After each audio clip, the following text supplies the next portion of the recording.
So, I'm playing a Strandberg here.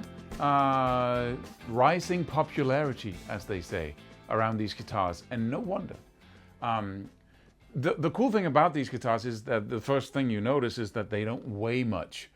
This review, though, is about the metal version as opposed to all the other versions. I have quite a few Strandbergs at this point because, you know, it's an addiction.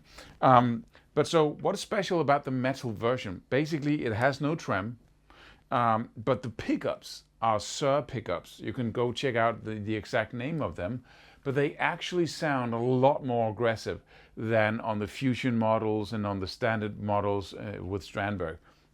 So that is the main difference. And then it comes, this one in two different colors, just pure white or pearl white, and then this granite black, which is really nice. I don't use these guitars for playing metal. I use them for fusion, but I thought it was such a nice color along with the black fretboard and the black knobs and the black hardware. The fretboard here is totally black. It's not rosewood, it's rich light, which is an artificial material that is, you know, has the same softness, at least that's how I feel, as rosewood, but it's completely a unified color across the neck, which is really nice. It looks really, really good. Can we zoom in on this little, you can also see how the light reflects on the body. It really is such a beautiful instrument. In the beginning, when I was, and I saw Strandberg, I always really hated with a vengeance, headless guitars. I felt like it was an abomination, like such a beautiful instrument, and you go, we don't like that, and we can put it here, just like, oh, you have no sense of aesthetics. That's how I thought, anyway. And then I looked at this, and then I looked again, and again, and again. And this is the first headless guitar that I've actually found to be beautiful. It's just, you get used to it. It's another instrument than the good old Strat, which is totally my favorite of all electric guitars. You might have other favorites. It's just a subjective review, really. But this one, and once you start playing it, it's just incredible. It weighs nothing, like a tenth of a normal guitar. So it's no hassle. And then you can put it like that because it has this little thing here that's really beneficial when you sit on the couch. So comfortable. It has a very flat fretboard, a huge radius. So I also like that immensely. I never understood why we had this curve.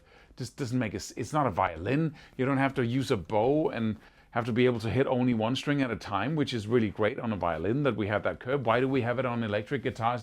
Don't get it. But you might get it. Please leave a comment. Tell me why.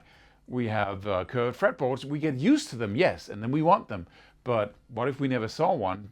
Is there any advantages to it?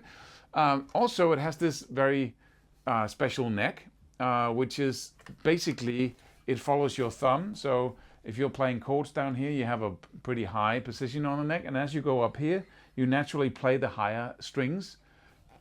Not many people who play the lower strings all the way up here. And I should say that, you know, excellent accessibility up here. It's so good that I find myself playing higher than ever before.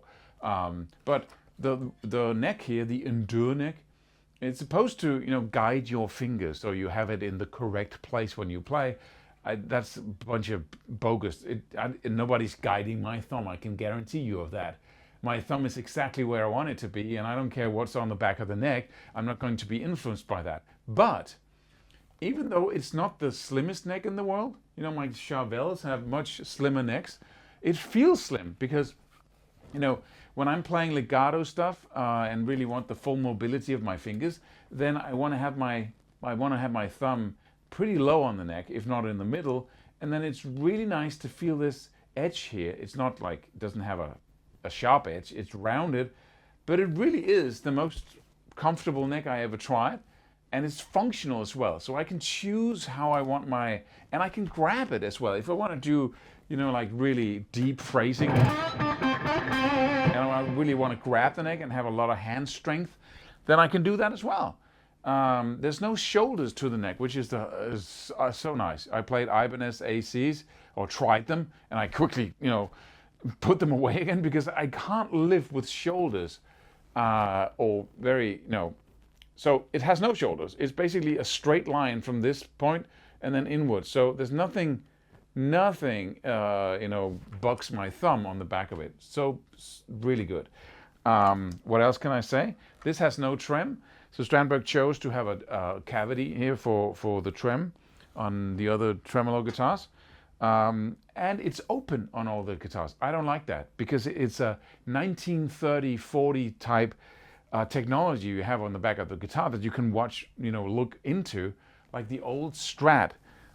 This has a cover, of course, right? It's not pretty, and it doesn't correspond to the very modern-looking design of the guitar. But I'll talk about that when I'm, talking about another guitar. Yeah. So, but what else can I say? Well, it got the fan frets. It's got the fan frets, and that creates softer top strings and more tense bottom strings, which is perfect for legato and for playing comfortable. To be comfortable when you play. And but it follows your fingers as you play up the neck. So, and that really is a difference. You get used to it like in 2 minutes. You don't think about it anymore. But then once you get up here, then the frets really follow the angles of your fingers. So you don't have to struggle playing, straight frets. Such a nice thing. Thank you for that. It has, a 0th fret, so it doesn't have any bridge as such. Oh, sorry. What do you call it? Nut. It doesn't have a nut. It has a fret instead of a nut, which makes it, easier to get low action on your instrument. What else can we say? But none of this is the metal version, right? But the pickups are really the metal part of this guitar. But I still use it for fusion, and I like the high output. It's good for some things. Old school this, but you can feel the mechanics of this are really quality. They make these mechanics themselves, the Strandberg company, and they do a great job, right? So great guitar, and it's a great practice guitar, but you get addicted to it. So if you buy one for practicing, then you're going to get so addicted to it that you want to have one when you play, for real. Those are the words thought you wanted to know. See you in another video. Please comment below whether you think this is ugly or beautiful, or I'd like to hear from you. See you around.